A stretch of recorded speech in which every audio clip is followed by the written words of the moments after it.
gente morava num apartamento e aí tudo surgiu de um imprevisto e a gente decidiu mudar. A gente queria a princípio procurando um outro apartamento no mesmo bairro, que era Higienópolis, um bairro que a gente adorava, porque dava para fazer muita coisa a pé. E aí estava super difícil, já tinha tido aquele boom imobiliário e somos dois arquitetos, dois mais chatos do que a maioria.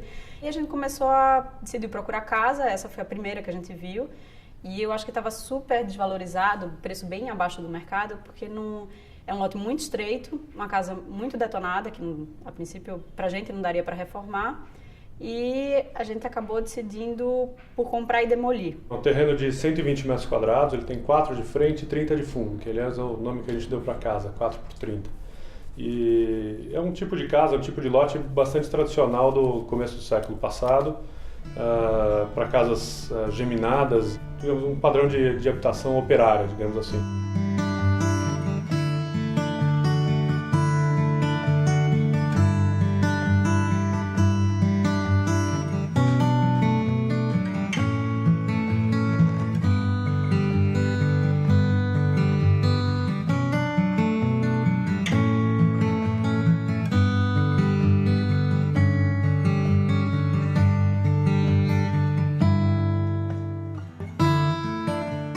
A gente não pensava em casa, não tinha essa ideia. A gente achou que, sei lá, ter uma casinha desse tamanho no centro de São Paulo ia ser um desafio, uma oportunidade. E aí a gente começou a pensar e pesquisar a partir desse objeto em questão. Sim,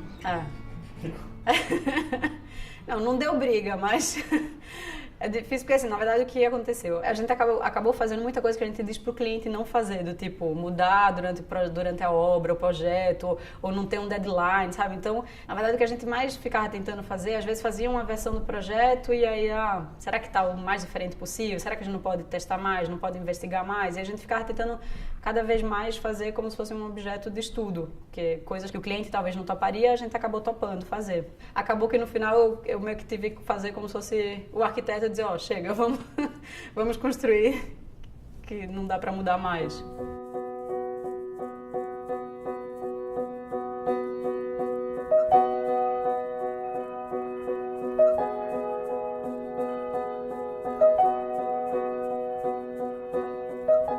As aberturas eram completamente diferentes, a distribuição diferente. Você entrava, tinha uma sala pequena e logo depois já tinha uma escada que separava essa sala da cozinha, que estava pro fundo. E não tinha quase iluminação, ventilação, tinha muito ambiente mofado, deteriorado. E foi uma casa, eu acho que tinha 40, 50 anos, então era bem de época, algo mais simples, talvez, que não atendia aos padrões atuais. A gente demoliu 100%, fez uma nova fundação e as únicas coisas que a gente iria deixar, como é uma casa geminada, são os muros laterais. O da direita, olhando a casa, foi mantido. Da esquerda, no meio da obra, o vizinho, um novo comprador, resolveu demolir também a casa, então a gente fez um muro inteiro, tanto prevendo a nossa estrutura metálica quanto a estrutura de concreto dele. Por ser um lote muito estreito, o maior desafio justamente era a gente conseguir trazer luz para dentro dele, porque a gente não pode abrir para a lateral, porque tem os vizinhos colados, então a gente tinha poucas faces iluminadas para a gente conseguir trabalhar. E o primeiro desafio foi esse. O segundo desafio é que é um bairro tombado, então a gente tinha, além da própria legislação urbana, uma série de outros condicionantes do tombamento para serem respeitados.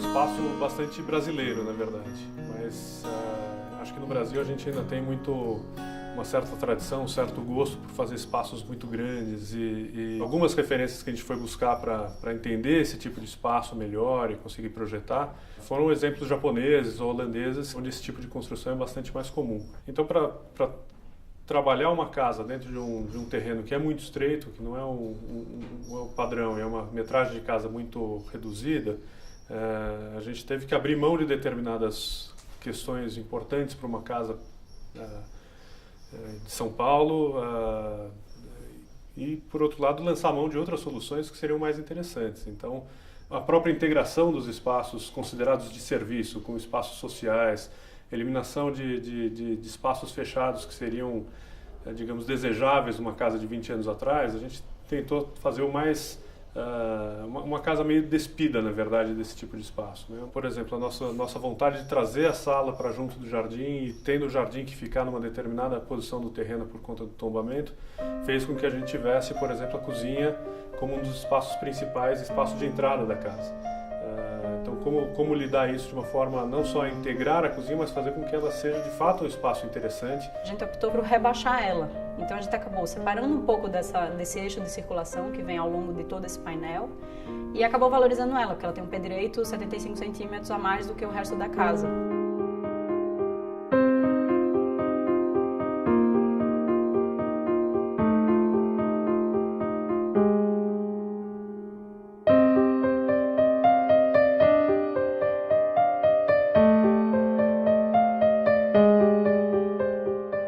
Só tem 2 espaços fechados, né, que são os 2 quartos. O resto dos espaços são todos abertos e visualmente integrados e tal. Se a casa estiver cheia de gente ou estiver com poucas pessoas, você tem sempre essa possibilidade de estar junto praticamente no mesmo espaço.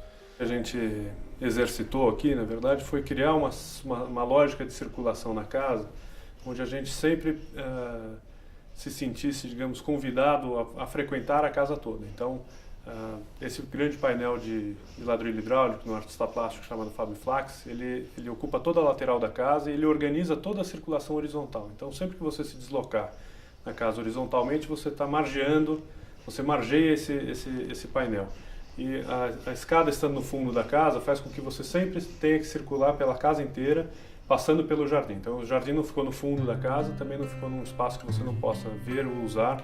Então a gente sempre está em contato com o verde, com essa parte externa, que para a gente era uma coisa importante, mudar para uma casa.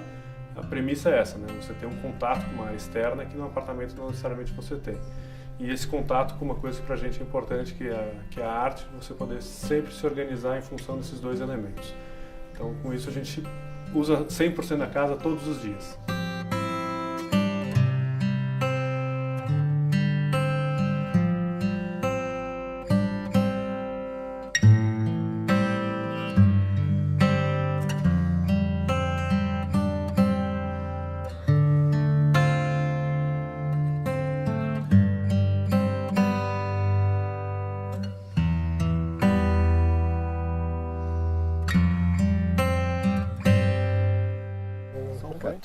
Puta, né? Ficou um pouquinho para baixo. Aí. Tem que 14. Por que ser arquiteto? Porra, que pergunta, hein? Bem... É por demência, já respondi.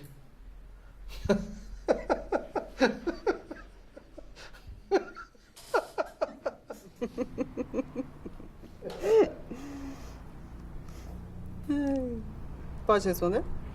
Por que ser maquiagem de interiores? Para poder deixar o lar das pessoas aconchegante, prático e gostoso. Ai. Você gravou aquele negócio lá?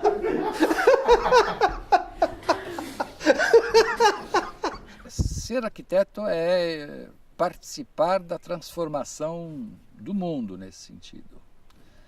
É participar da ocupação do mundo, participar da relação entre o ser humano e a natureza. Vamos para a próxima.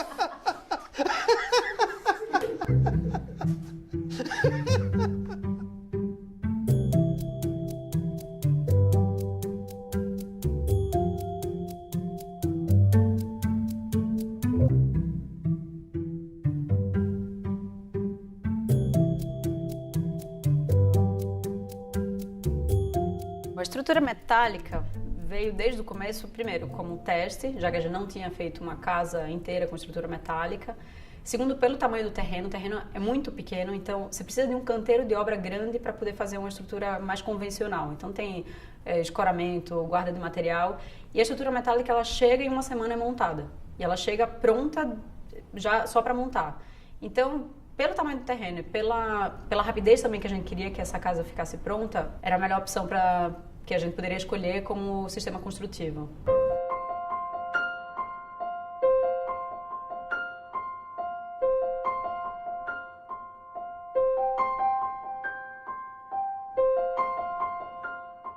Os materiais foram escolhidos de maneira que a casa possa ser praticamente toda reciclada. Um dia essa casa pode ser desmontada, a estrutura toda pode virar outra coisa, o vidro, os fechamentos, toda a casa tem uma preocupação na seleção de materiais de construção e de revestimento que possam ser reaproveitados no futuro ou reciclados. Tem uma questão de conforto térmico importante na casa, também que vem da seleção desses materiais, então um fator isolante mesmo desses materiais, que faz com que a casa fique mais confortável no verão e no inverno também. Aqui em São Paulo a gente não são muitos dias de inverno, mas os dias que faz frio a casa não pode sofrer, a gente não pode sofrer dentro da casa. Outras questões importantes, que aí acho que fazem parte já de uma questão geométrica, volumétrica da própria arquitetura, são as estratégias de ventilação, né? De que planos você pode abrir, como você pode abrir, de forma a criar uma renovação contínua de ar, levando em consideração zonas de alta e baixa pressão. Por exemplo, o jardim ele já refresca naturalmente o ar pelas próprias características das plantas. Isso, se a gente conseguir trazer esse ar resfriado para dentro da casa a partir de uma estratégia de ventilação, isso já refresca a casa inteira, por exemplo. Finalmente, a iluminação, que é um item primordial aqui da nossa preocupação no projeto, que é como trazer essa luz para dentro de uma forma homogênea e equilibrada. O uso do branco não é só uma questão estética, é uma questão de refletir a luz, tanto que durante o dia a gente não usa nenhuma luz aqui acesa. E é um lote super estreito e super confinado. Ainda mais usando também muito caixilho, muito vidro, então nos caixilhos a gente optou por não usar aqueles caixilhos tradicionais de alumínio, então é vidro com vidro.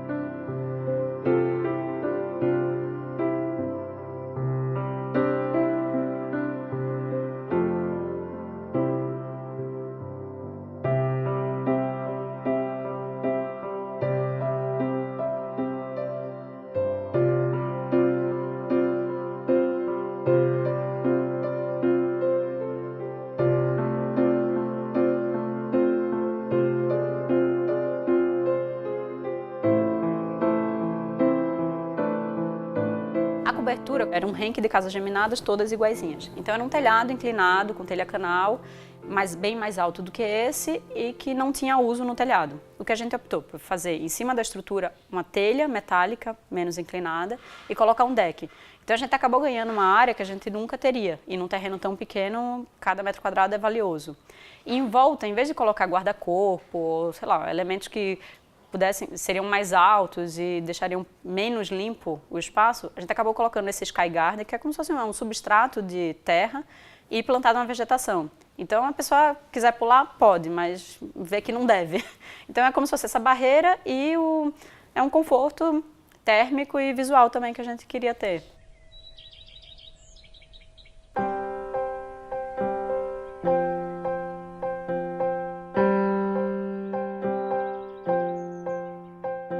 Responsabilidade inerente da própria arquitetura resolver questões de eficiência desde energética até do gestão da água, gestão de resíduos, o próprio conforto térmico, a relação com a cidade. Acho que isso tem que ser uma premissa fundamental do ato de projetar. Então isso tem que estar presente desde o primeiro traço do projeto, mas de uma forma natural. De nada adianta a gente ter uma má insolação na casa e compensar isso com um ar-condicionado dito ecológico, digamos assim, né? Eu acho que o ideal é você projetar um espaço que não precise desse ar-condicionado, que reduza drasticamente a necessidade por sistemas complementares que, na verdade, acabam encarecendo e de sustentáveis não tem nada, né? Só porque usa um gás específico não quer dizer que ele seja, de fato, sustentável. Está gastando energia, está consumindo recursos, acho que não é por aí. Faça uma boa arquitetura e ela, consequentemente, já será sustentável porque essas questões já são de fundo mesmo da própria profissão. Não é uma roda dentro de uma engrenagem, não é a engrenagem em si.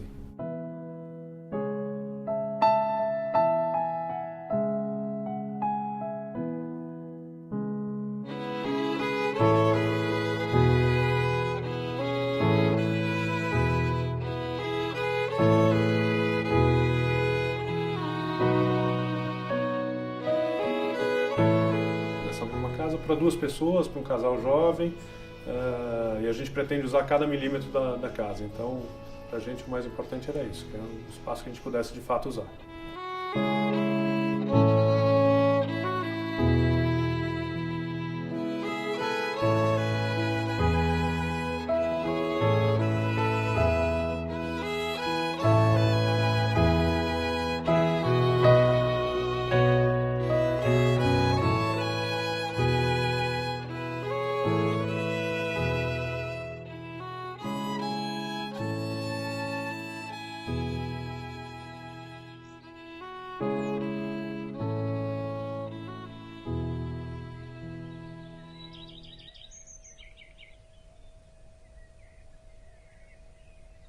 A casa chamou muita atenção, talvez por ser um projeto extremamente simples, né? E mostrar que dá para fazer bons projetos com espaços reduzidos. E aí as pessoas, de uma certa forma, acabam se identificando, porque como equacionar bem espaços reduzidos, mas que no final ficam muito generosos, né? Quer dizer, a gente não se sente apertado aqui. Eu acho que a beleza da arquitetura está um pouco nisso, né? De criar essas sensações boas do espaço.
O melhor é o prazer que você tem em ver a obra construída. O pior é... Acho que o pior hoje em dia é lidar com a mão de obra dos fornecedores, empreiteiros, é difícil. Porque tem que ter muita qualidade, eu sou muito exigente e eu sofro um pouco com a mão de obra. É quando você tem uma obra e essa obra, por uma razão A, B ou C, não alcança o ímpeto expressivo que se pretendia desde o início. Aí é a tristeza, né? Você ver que são poucas as pessoas que entendem aquilo que você faz. O melhor, né? É quando você encontra, né, a harmonia das coisas. O melhor da profissão é poder mostrar para todo mundo o seu trabalho e colocar a personalidade de cada pessoa dentro do seu próprio lar, da sua casa. Essa possibilidade de harmonizar, inclusive os estranhamentos, isso é um prazer muito grande.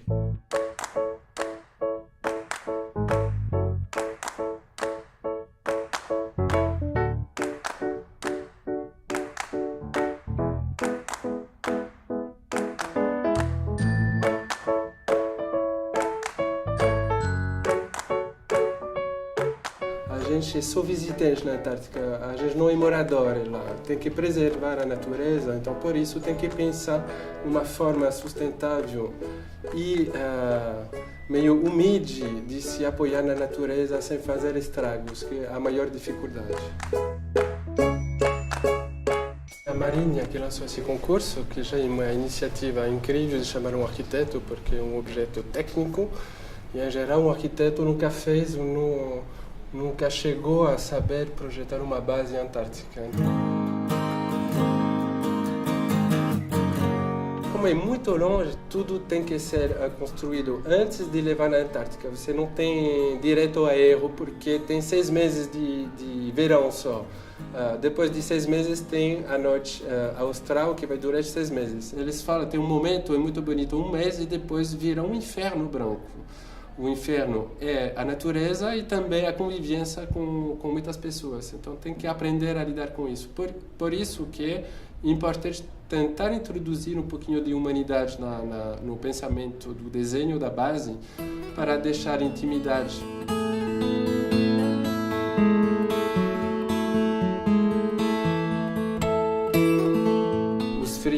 são enormes no inverno. Então é meio uma estação espacial nesse caso. Viver 6 meses confinado num espaço só porque você não tem mais necessidade de sair. A pesquisa interna, você tem recolta de dados interno, então tem que obrigar as pessoas a ver um pouquinho, mesmo sendo difícil, a ver o que acontece lá fora. A gente acha muito importante também retentar desenhar uma praça na frente da estação. Dar um pouquinho de civismo de Brasil, aliás, com a bandeira, a praça, o helicóptero que vai chegar porque ele vai trazer comida, ele vai trazer notícias, então é uma festa.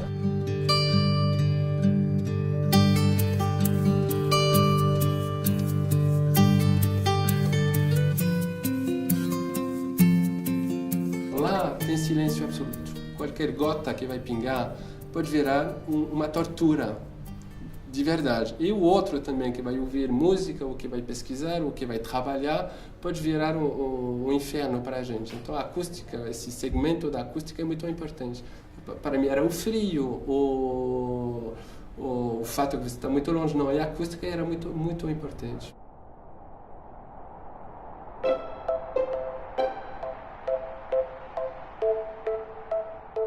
Essa ida e volta entre a praia e a base brasileira gerenciava justamente toda essa poluição da neve, poluição do solo, poluição sonora, etc. Então a gente pensou num sistema de infraestrutura extremamente simples, que é uma ponte rolante. Quer dizer, uma estrutura com uma gruazinha que vai até a praia e levanta o que você precisa, de gasolina, medicamentos, comida.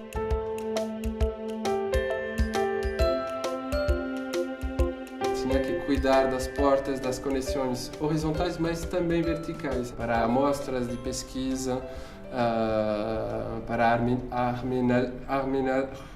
nunca consigo assim, me ajuda? Armazenamento. Então, para armazenamento. Vou falar outra coisa. Depósitos.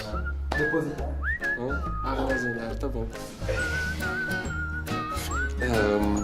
Essas conexões meio importantes de amostras, por exemplo, científicas para armazenar em lugares extremamente frios ou com temperatura normal. A gente acha muito importante reachar escadas dentro da estação, só para ter um elemento doméstico. Como é extremamente complexo de lutar contra a natureza, a gente tenta usar as forças terríveis da natureza lá, os ventos que chegam a ter 200 km por hora, por exemplo, podem ser usados para tirar a neve, que é um perigo. A neve pode obstruir todas as saídas de emergências. Então a gente vai levantar a base para ter pilotis, que vai ter um impacto mínimo no solo, ajudar o vento a passar por baixo, desobstruir também o caminho da água, da neve quando tem o verão, para chegar até o mar. Tentar se fazer o mais pequenininho possível. E também usar recursos passivos, simples, tipo se proteger do frio, obviamente, e também tentar evitar que o calor interno se desperdice.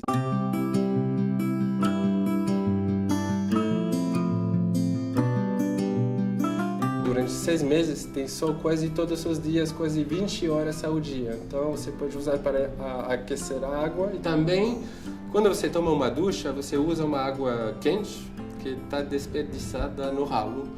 Essa energia dessa água pode ser reusada para aquecer a própria base. Se chama cogeração de calor. Depois você tem técnicas ativas que tentam recuperar o calor, por exemplo, usado com geradores. O gerador faz um calor absurdo. Você pode recuperar esse calor para usar para esquentar a água, por exemplo. A Antártica é um dos lugares mais remotos do planeta e o mais intocável do planeta, justamente porque ele é longe e tem uma natureza extremamente violenta, que se você não se abriga, você morre. Mesmo sendo a sustentabilidade ser uma necessidade no mundo, lá é uma questão de vida.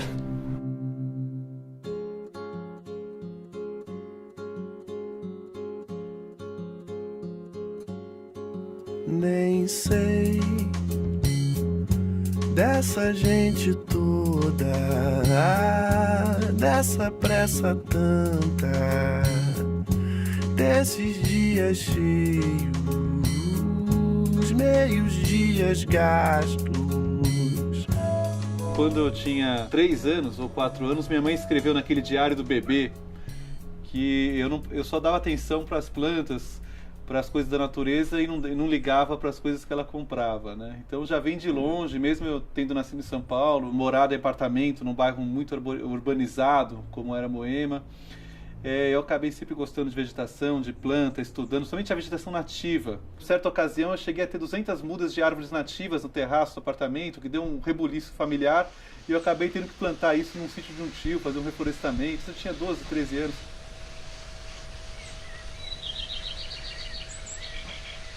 Eu me formei em odontologia, fiz mestrado em odontologia, porque na época que eu me formei no colégio, isso foi em 95, 96, o meio ambiente ainda era uma coisa completamente desatrelada do mercado, né? Então eu fiquei receoso de fazer algo que não tivesse futuro. Em 2005, né, quando eu decido mudar de vida realmente, eu falo, por onde começar? Como eu ia em todos os eventos do meio ambiente, arroz de festa mesmo, para ver se eu conseguia achar uma brecha, eu acabo conhecendo uma senhora em 2007 que me conta sobre essa questão de ela estar trazendo uma empresa de telhados verdes japonesa para o Brasil.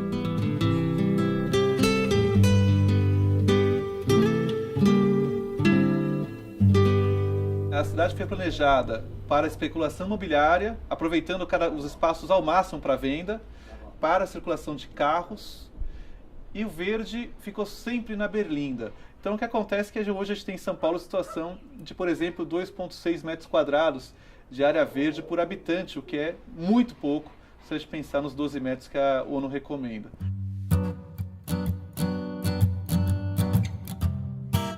A gente tem uma coisa que chama efeito ilhas de calor, que áreas impermeáveis acumulam calor acima do normal e, logicamente, quem está ali acaba vivendo numa estufa, um forno realmente. O telhado verde ele tem uma capacidade de absorver esse calor, como toda a planta, e liberar umidade no ar. Essa umidade é que nem o nosso suor. Quando a gente sua, a gente troca calor e isso esfria a superfície, esfria o ambiente e cria uma condição melhor para viver. Agora, o importante é ressaltar o seguinte: para ser um telhado verde, ele tem que ser considerado algo de baixa espessura, de baixo peso e que consiga ter durabilidade na vegetação.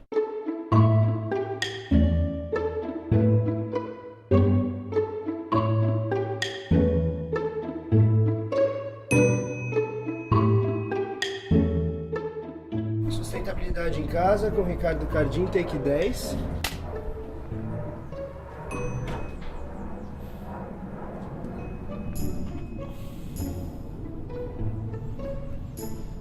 Fica muito ruim essa pose que está com a bunda quadrada já. Tá bom, tá. Esse telhado verde ele foi desenvolvido no Japão na década de 90 do século passado por um pesquisador que chamava Masaki. Numa época que todo mundo usava só caixinha, estrutura plástica para fazer telhado verde, essa tecnologia que dispensava tudo isso. E com isso, o Masaki ele acabou sendo premiado na ONU como um dos engenheiros que mais contribuíram para o meio ambiente naquele ano. E aí ele foi convidado a fazer um telhado verde no teto da ONU em Nova York. Pegou? Pegou, né? Filha da mãe. Deixa eu ver se o pessoal vai abrir a porta, a gente toca de novo. Oi, Isabel! Vamos lá? Pode ir?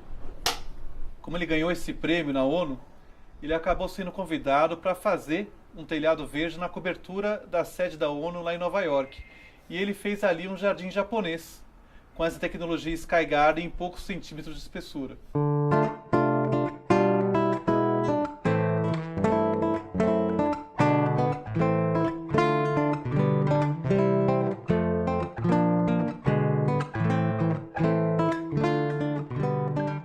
Uma biblioteca, eu sou rato de sebo, fico lá procurando livros que tragam imagens, iconografias de como era a cidade antes de virar metrópole, né? Como era a vegetação original da cidade. E esse trabalho que eu faço desde 2008, mais ou menos, foi o que me trouxe o que eu mais me orgulho até hoje, que foi a descoberta de...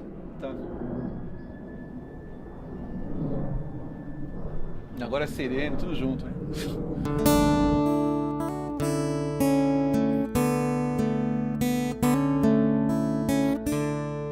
Desse trabalho de garimpo surgiram 3 frutos muito interessantes. Os parques de Campos Cerrados. São Paulo, assim como o Brasil, tem nome de vegetação. Era São Paulo dos Campos de Piratininga. E aonde foram parar esses campos que Anchieta já descrevia em 1554, Fernão Cardim? Eu estava um dia abastecendo o carro no posto no Jaguaré, na zona oeste de São Paulo, e acabei vendo uma vegetação muito semelhante àquela que eu estava estudando nessa pesquisa, né, que eu fazia. E ali tinham plantas que foram descritas para a cidade na última vez nos anos 40, ou seja, plantas que estavam extintas na cidade. E aqui eu falei, puxa, isso aqui é um museu vivo, isso aqui precisa ser preservado. Aí eu fotografei e coloquei no blog. Em junho de 2010, aquele lá foi decretado como, aquela área, né, de 3.000 metros quadrados, foi decretada como o primeiro parque de Campos Cerrado na cidade de São Paulo, né, preservando uma vegetação que deu nome à cidade. Aí eu acabei achando outras 2 áreas na cidade universitária da USP. Eu propus a gente fazer o Museu Vivo da Biodiversidade. Já que a gente teria ali museus de zoologia, por que não fazer em volta desses museus uma área que recriasse a paisagem original da cidade de São Paulo dentro da maior universidade do país? E o bacana é que eu tive na USP alguns dias atrás e realmente numa das áreas eles estão trabalhando, eles estão limpando, transformando aquilo no mais próximo que era a vegetação original, baseado em estudos. Então a coisa está funcionando. E aí adaptei essa tecnologia do cerrado, quer dizer, adaptei o cerrado para a tecnologia da Sky Garden e consegui criar um telhado verde com 7 centímetros de espessura que recria a vegetação dos campos de Piratininga. O mais legal é que nesse local onde tem o prédio com o Sky Garden de Cerrado, era, há 200 anos atrás, uma área de cerrado, que ficava próxima ao Rio Tietê. Então a gente subiu mesmo a vegetação para cima com essas plantas em extinção. E essa é a ideia, cada vez trazer mais a vegetação nativa, né, para cima dos prédios.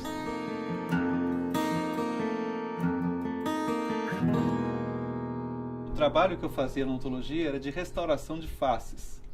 Então o sujeito perdeu o nariz, perdeu a orelha, perdeu o olho, eu fazia próteses para a pessoa poder sair na rua tranquilamente.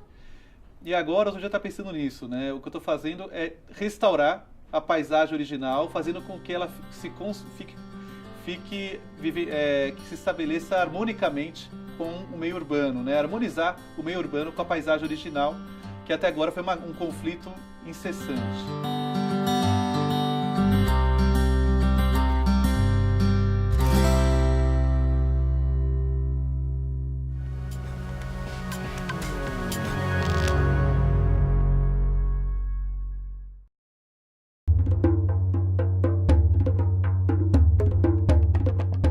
Take 9.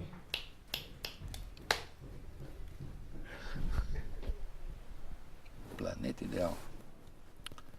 Bom, é um planeta em que todas essas relações estão em perfeito equilíbrio. Cada um sendo cada um, respeitando bem o próximo, respeitando muito a natureza.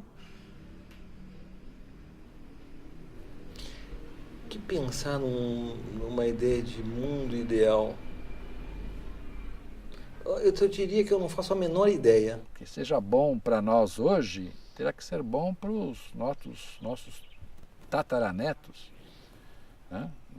Daqui a séculos. Não é? Não sei em que direção, mas uma consciência dessa temporalidade presente, não é? De forma a ir um pouco além desse esvaziamento, né, que as dimensões tecnológicas têm muitas vezes preenchido, né? É uma pena que, em nome do progresso, perca-se a qualidade de vida, né?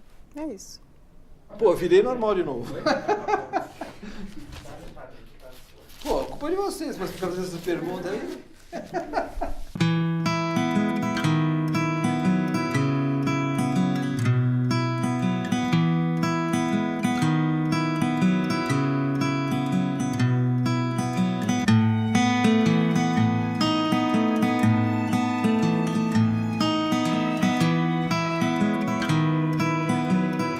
Quando eu fui escolher a faculdade, eu deveria ter escolhido arquitetura.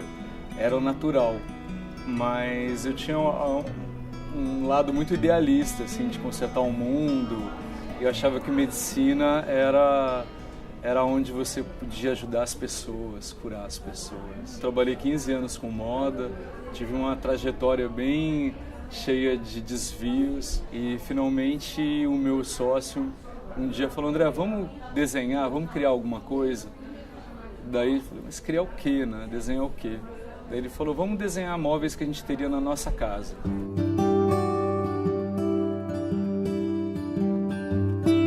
O Marcelo Rosenbaum, ele já conhecia o nosso trabalho em Sergipe, que a gente faz com comunidade e que a gente transforma artesanato num produto de design contemporâneo, usando as técnicas mais antigas, tradicionais. E nos convidou para nós irmos com ele para a aldeia. Ele falou que a gente não tinha que levar bagagem nenhuma, né? Que a gente não tinha que se preocupar em fazer nenhum desenho, que a gente não ia levar nada pronto, a gente ia entender o que é a floresta, o que é o índio na floresta. A partir dali que a gente ia começar a fazer o desenho das luminárias.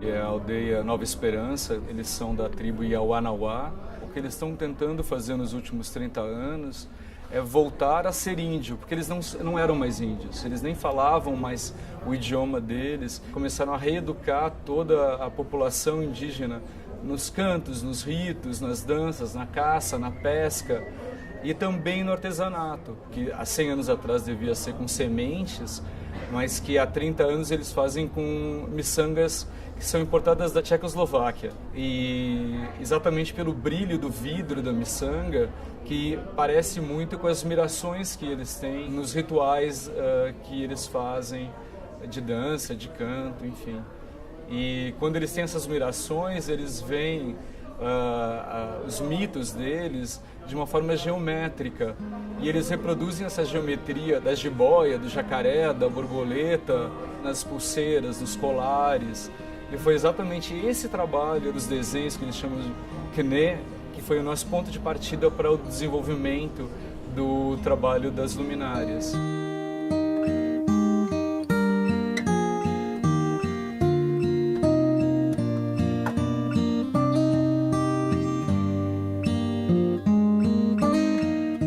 O artesanato deles é feito baseado no amor que eles têm à natureza, né? A jiboia é o pajé para eles.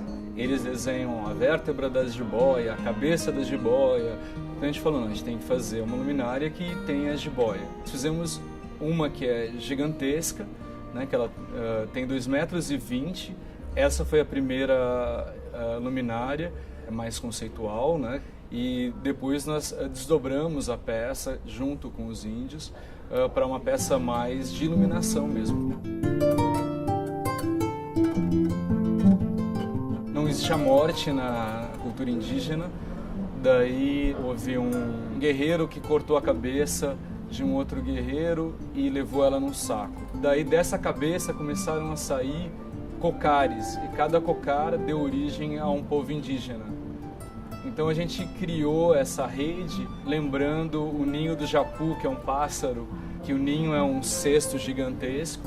Daí a gente usou o cesto, que é o ninho do japu, para representar o Runate, que é essa lenda da origem dos povos indígenas.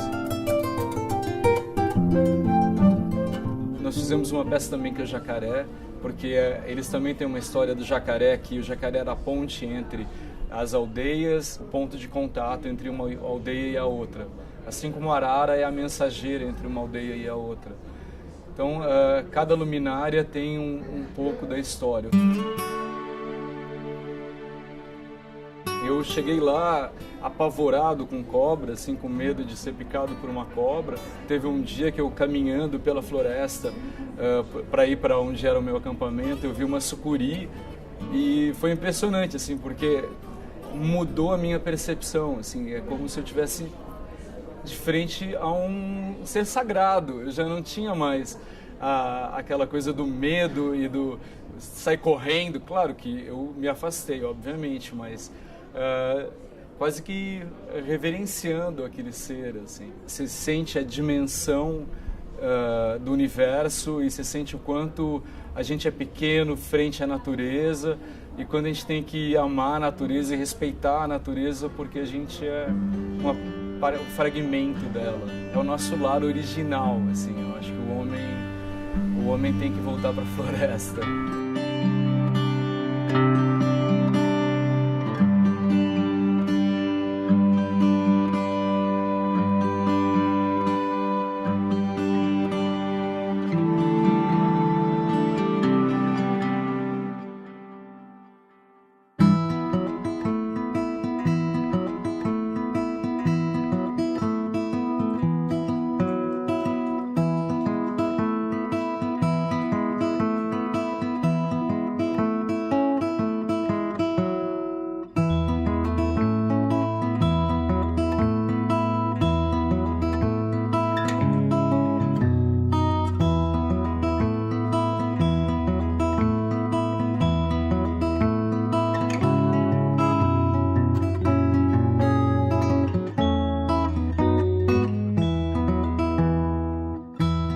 Esse projeto aqui era muito particular, porque o cliente tinha comprado uma área, tinha uma casa aqui que foi destruída e estava procurando fazer uma casa, e por acaso esse cliente é um amigo meu.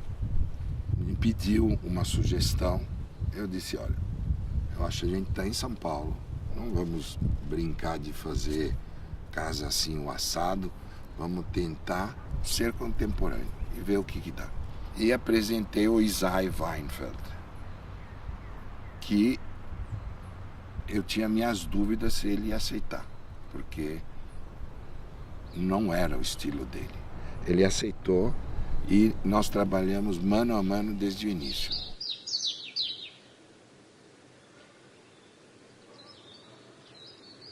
A casa que está mais ou menos no centro, né, do terreno, então você tinha diversos espaços para ocupar com paisagismo. Cada canto do jardim foi criado como um ambiente, foi pensado como um ambiente, né? Não era assim uma passagem para chegar no jardim.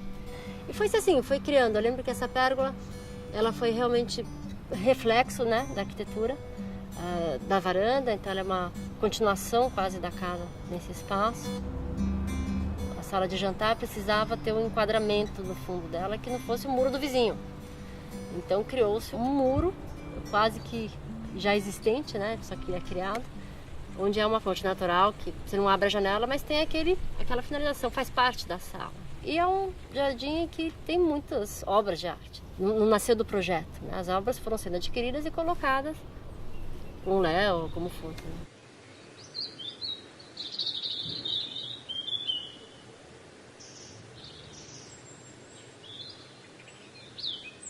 A minha teoria é sempre a mesma para qualquer jardim. Não gosto de jardins formais, então não gosto da pretensão, não gosto do jardim que vai se sobrepor a qualquer coisa. Não, ele tem que estar na dele, sutil. Eu entendo perfeitamente que o jardim completa a arquitetura, tá? Porque a arquitetura é onde o indivíduo vai habitar, tá?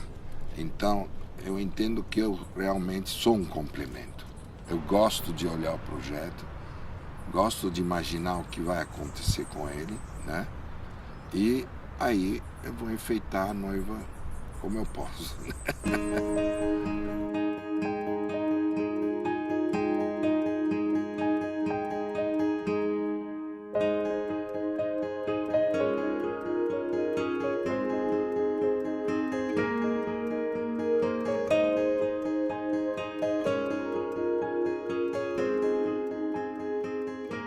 As espécies também têm um pensamento atrás. Num jardim maior, tento ter floradas o ano inteiro. E de uma maneira distribuída que pode te surpreender. No sentido que você não espera nada de um canto e de repente ele está iluminado no dia seguinte. Pof.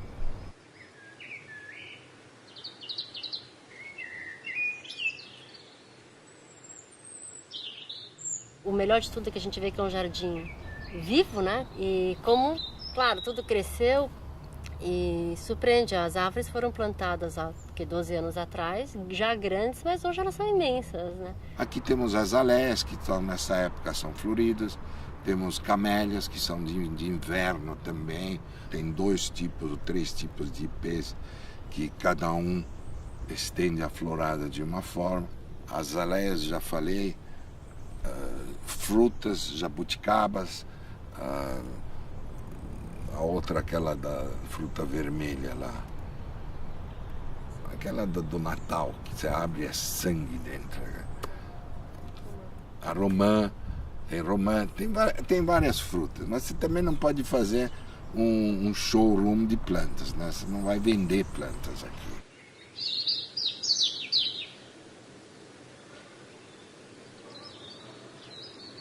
O jardim vai ter a cara do cliente, vai ter a cara de quem trata dele. É uma coisa viva, é um organismo. Não é como a arquitetura, a decoração, você pôs o quadro ali, ele vai ficar ali. Se você quiser mudar, você muda. Mas aqui não, é dinâmico.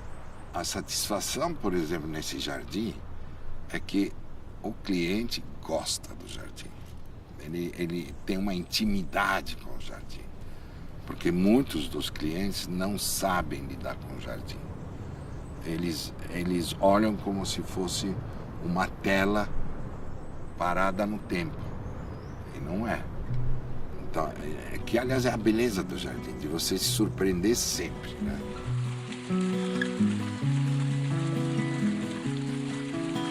Tengo tu voz, tengo tu tos, oigo tu canto en el mío. Rumbos paralelos, 2 anzuelos en un mismo río.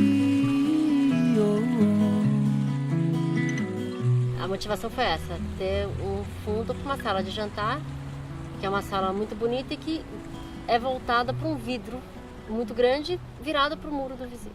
Para ter uma vista tão evidente para ele, a gente fez um muro como se ele já existisse. O Léo na orquestra, né, de maestro, e vamos escolher as pedras uma a uma. Esta pedra é muito redonda, aquela tem uma ponta para lá, não funciona essa com essa, então tinha que escolher de maneira que não fosse uma colocação de pedra também, era um mosaico.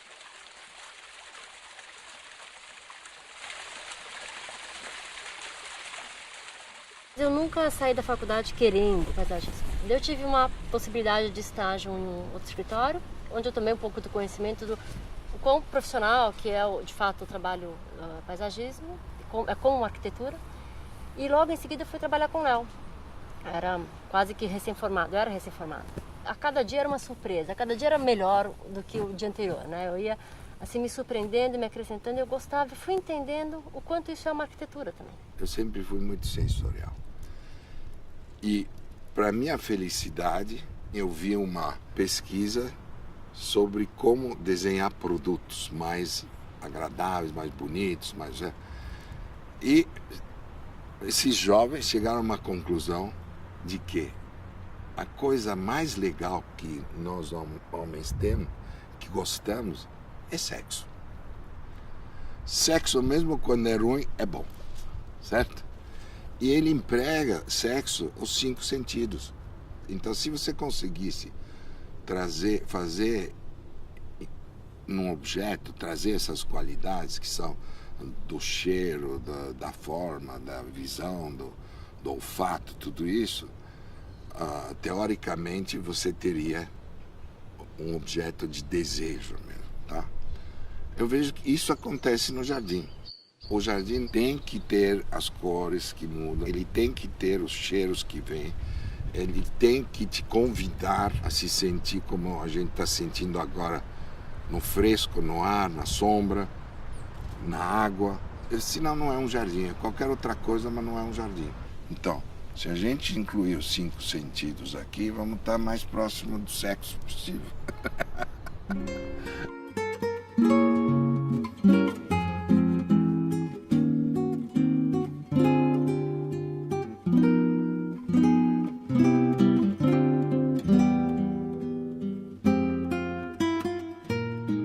Eu sempre fui um grande curioso e um grande ladrão, tá? Uma boa ideia, eu acredito, é para se aproveitar. Afinal de contas, se alguém botou uma ideia lá, não é para ele. Ele teria guardado no armário se não quisesse que a gente visse, né? E eu gosto também de ser uma referência, se for para alguém uma referência válida, que pegue, que faça o que quiser. Não tem, né, limite isso.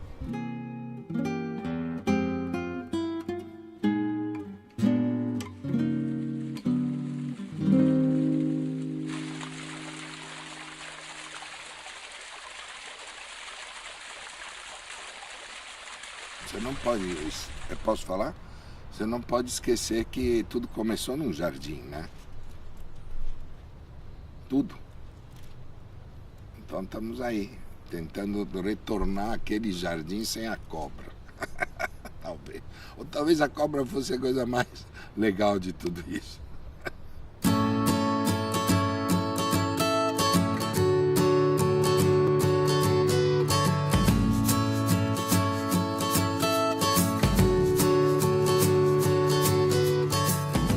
Dialoga com a história, como você dialoga com lógicas diferentes da tua.